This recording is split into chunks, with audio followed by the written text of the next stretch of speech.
नमस्कार दोस्तों, राजधानी दिल्ली में आज यानी 5 फरवरी सुबह 7 बजे से सभी 70 विधानसभा सीटों पर मतदान की प्रक्रिया शुरू हो चुकी है।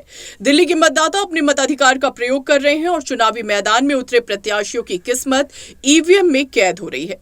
इस बार के चुनाव में कई हॉट सीटों पर हाई वोल्टेज मुकाबला देखने को मिल रहा है, जहां दिग्गज नेताओं के बीच कांटे की टक्कर है। वहीं दिल्ली की जनता 8 फरवरी को होने वाली मतगणना के बाद ये तय करेगी कि राजधानी की कमान किसके हाथों में होगी। चुनाव को शांतिपूर्ण और निष्पक्ष बनाने के लिए दिल्ली पुलिस और सुरक्षा एजेंसियों ने कड़े इंतजाम किए हैं। राजधानी के चप्पे चप्पे पर पुलिस बल तैनात है और हर संदिग्ध गतिविधि पर पैनी नजर रखी जा रही है। संवेदनशील इलाकों में अर्धसैनिक बलों की तैनाती भी की गई है ताकि मतदान प्रक्रिया बिना किसी रुकावट के संपन्न हो सके। वहीं मतदान केंद्रों पर लोगों में जबरदस्त उत्साह देखा जा रहा है। मतदाता लंबी कतारों में खड़े होकर अपनी बारी का इंतजार कर रहे हैं और लोकतंत्र के इस महापर्व में बढ़ चढ़कर हिस्सा ले रहे हैं।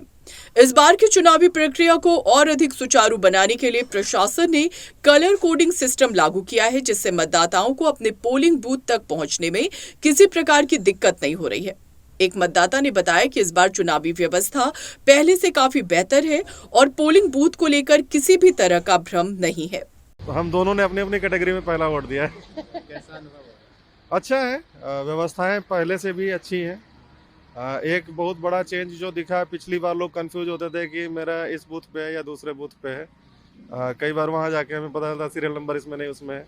तो इस बार जो पर्ची पे ही उन्होंने कलर कोडिंग कर दिया था, तो इसलिए कोई दिक्कत नहीं हुई। जैसे आप मेट्रो में जाके सीधा येलो लाइन में जा रहे हैं, ब्लू लाइन में जा रहे हैं, वैसे उस सेम लाइन। मतलब पोलिंग बूथ पे व्यवस्था काफी अच्छी है, बहुत अच्छी व्यवस्था है, कोई दिक्कत नहीं। कोई दिक्कत नहीं। वैसे इस एरिया में तो ज़्यादा भीड़ भी नहीं होती है, लेकिन फिर भी जो कन्फ्यूजन्स होते हैं उनको रूल आउट कर रहे हैं। और अभी भी लोग लगे हुए हैं। 7 बजे शुरू होना था तो 7 बजे शुरू कर लिए। ये सब चीज़ें बहुत अच्छी हैं। कई बार क्या होता है कि आप 10-15 मिनट शुरू नहीं कर पा रहे हैं, तो जो लोग लगे हुए हैं उनकी शायद अच्छी ट्रेनिंग हुई होगी, अच्छे से उनको किया गया है। और वैसे भी ये वेन्यू भी बहुत अच्छा है।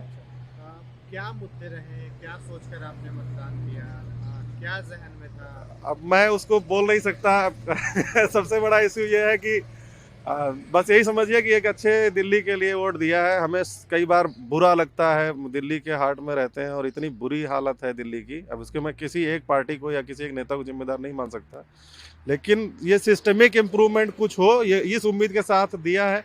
आगे क्या होगा वो तो खैर भगवान जाने। बेहतर दिल्ली के लिए आपने वोट दिया है। शायद मैं 20 साल से दिल्ली में हूँ, एनडीएमसी एरिया की इतनी बुरी हालत मैंने कभी नहीं देखी जितनी आज। आप किसी भी सड़क पे चलिए, आपको 1 किलोमीटर बिना गड्ढे के नहीं मिलेगा। आप चल के देख लीजिए, इस एरिया में कहीं भी आपको 1 किलोमीटर सड़क बिना गड्ढे के नहीं मिलेगी। मतलब बदलाव के नाम पर वोट दिया? ये मैं कुछ नहीं बोल सकता। बात यह है कि एक अच्छा सिस्टम रहे, बस। व्यवस्था बहुत अच्छी है, जैसा कि हमारे हस्बैंड ने भी बोला कि येलो लाइन वाला, और ये मतलब जैसे हम लोग को फैसिलिटी दिखी। मैं सिर्फ इतना कहना चाहूँगी कि मैं पढ़े लिखे वर्ग को एटलीस्ट अपने इस महापर्व में शामिल जरूर होना चाहिए। बाद में सरकार को दोष देने से बेटर है आप कुछ अच्छा करके दिखाएं। आप अपील कर रहे हैं कि और भी लोग? Of course no doubt. मैं तो एक बोल रही हूँ कि आप फिर बाद में दोष दो, तो दोष देने के लिए किसी को वोट तो दो कि हाँ भाई फलाने ने ये नहीं किया, ढिमकाने ने ये नहीं किया। आप महिला हैं, आपने वोट दिया, क्या मुद्दे थे आपके लिए? महिलाओं के लिए क्या मुद्दा है इस चुनाव में सबसे बड़ा? महिलाओं मतदान मैं तो ये कहूँगी कि थोड़ा पर्सनल रहने दें, लेकिन बस इतना ही हम कहना चाहेंगे कि महिलाओं के भी वही मुद्दे हैं, क्योंकि अलग थोड़ी हो जाएंगे महिलाओं के। घर चलाना या गृहस्थी चलाना, ये कहना बड़ा आसान है, गृहस्थी मिलके ही चलती है, ठीक है, कि महिलाएं अलग से नहीं गृहस्थी चला लेती हैं। तो मैं सिंपली कहूँगी कि जो हम लोग के मुद्दे हैं वो वही मुद्दे हैं जो हमें नज़र आ रहे हैं। कि आप ये समझिए, जब से मेरी शादी हुई मैं तब से दिल्ली आई हूँ, ठीक है। मैं जब से दिल्ली में आई मैंने देखा कि पहले भी बारिश होती थी, बट पहले पानी नहीं भरता था। अब ये स्कूल डूब जाता है, मेरा बेटा इसी में पढ़ता है, अब इसमें घुटनों के ऊपर पानी भरता है। वाई? मतलब बेहतर सरकार, बस बेहतर सरकार के लिए। पहले ऐसा नहीं था, अब क्यों है भाई? तो मतलब कुछ तो कहीं मिस्टेक हो रहा है। तो मैं तो बस इसी सुधार की, हम लोग को तो वही छोटे छोटे मुद्दे हैं भैया। सुबह बच्चा स्कूल आता है, भीगे ना, डूबे ना। बस यही सब, और क्या। बाकी केजरीवाल भी यहीं से, हाँ जी, यहीं से लड़ रहा है। I was not satisfied with Aap's thing. That's why I had come to give vote. अगर उनका काम ठीक से किया हुआ होता 10 साल में तो बात और थी। I'm not happy on that. तो अभी दिमाग में क्या विकास है, एजुकेशन है, क्या सोचकर अभी आपने क्या क्या किया उन्होंने? खाली खाली ये देंगे, वो देंगे, ये करेंगे, that's all. They didn't do anything. कुछ ऐसी किया होता कि भाई दिल्ली के लिए कुछ हुआ होगा, नहीं. वही पुराना किस्सा चल रहा है. उसको गाली दो, उसको गाली दो, मैंने ऐसे किया, मैंने ऐसे किया. This is not the way of running government. I am a 91 years old man and I have not seen any change in this thing 10 years that these people have ruled the state, and it's been disappointing actually. As a senior citizen मेरा first priority है constitutionalism पे. जो constitution के खिलाफ जाएगा, constitution को break करेगा, मैं उसके अगेंस्ट जाऊंगा. हमारा पहला धर्म है डेमोक्रेसी को सेव करना. डेमोक्रेटिक प्रोसेसेस स्मूथली चलें, उसी के ऊपर हमारा वो है. उसकी बेस के ऊपर ही मैंने अपना वोट कास्ट किया. बदलाव से मतलब क्या है? किसी इंडिविजुअल के ऊपर नहीं है.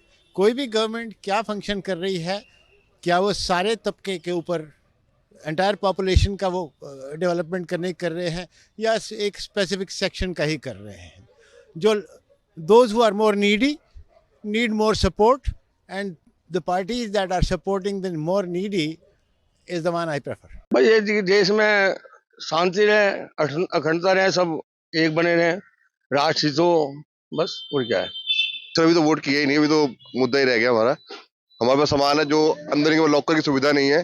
अब यहाँ से घर जाना पड़ेगा, घर जाके सामान रखूंगा, फिर वापस आऊंगा और जॉब पे जाऊंगा लेट. इलेक्शन कमीशन ने पहले ही हिदायत दी थी मोबाइल ना लाएं और सामान ना. सर जिसने जॉब पे जाना, ट्रेन पकड़नी है, वो तो टाइम से निकलेगा, क्या करेगा वो?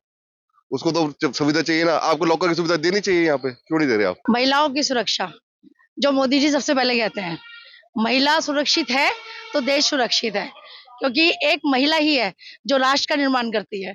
तो महिलाओं की सुरक्षा के लिए सबसे पहले, और उन्होंने हमेशा महिलाओं को आगे रखा है, और आगे भी उन्होंने उनको सुरक्षित और उनके लिए कई सारी योजनाएं लेकर आए हैं, और हम उन योजनाओं को लोगों तक पहुंचाते भी हैं.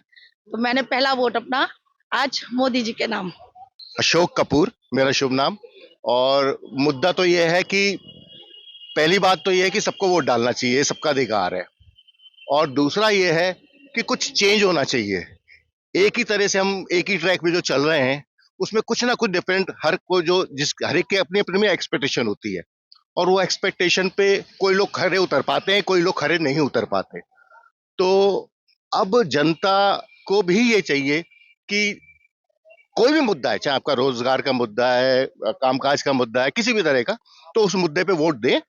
यही हमारा एक अधिकार है, और ये हमारा पूरा राइट जो गवर्नमेंट ने हमें दिया है, लोकतंत्र का पर्व है जो ये, इस पर हमें जरूर अवश्य वोट डालना चाहिए, जिससे आने वाली सरकार हमारे हिसाब से चल सके. विकास के मुद्दे के ऊपर मैं करके आया हूँ वोटिंग, कि दिल्ली का विकास हो, बेहतरीन विकास हो, दिल्ली खुशहाल हो, उसके पक्ष में मैं वोट करके आया हूँ. आज के दिन के लिए लोगों को क्या संदेश देंगे? मैं लोगों को संदेश दूंगा कि मैक्सिमम वोटिंग करनी चाहिए. 5 साल में एक बार मौका आता है, और मैक्सिमम से मैक्सिमम वोटिंग करनी चाहिए. जो लोग वोटिंग नहीं करते वो लोकतंत्र के खिलाफ मैं मानूंगा उनको. अब बड़ा सवाल ये है कि क्या दिल्ली में सत्ता परिवर्तन होगा, या फिर जनता मौजूदा सरकार पर ही भरोसा जताएगी. इसका फैसला 8 फरवरी को मतगणना के बाद होगा. तब तक के लिए आप भी मतदान करें और अपने मताधिकार का सही इस्तेमाल करें. आपको क्या लगता है इस बार दिल्ली में किसकी सरकार बनेगी? हमें कमेंट में जरूर बताएं, और इस वीडियो को लाइक और शेयर जरूर करें.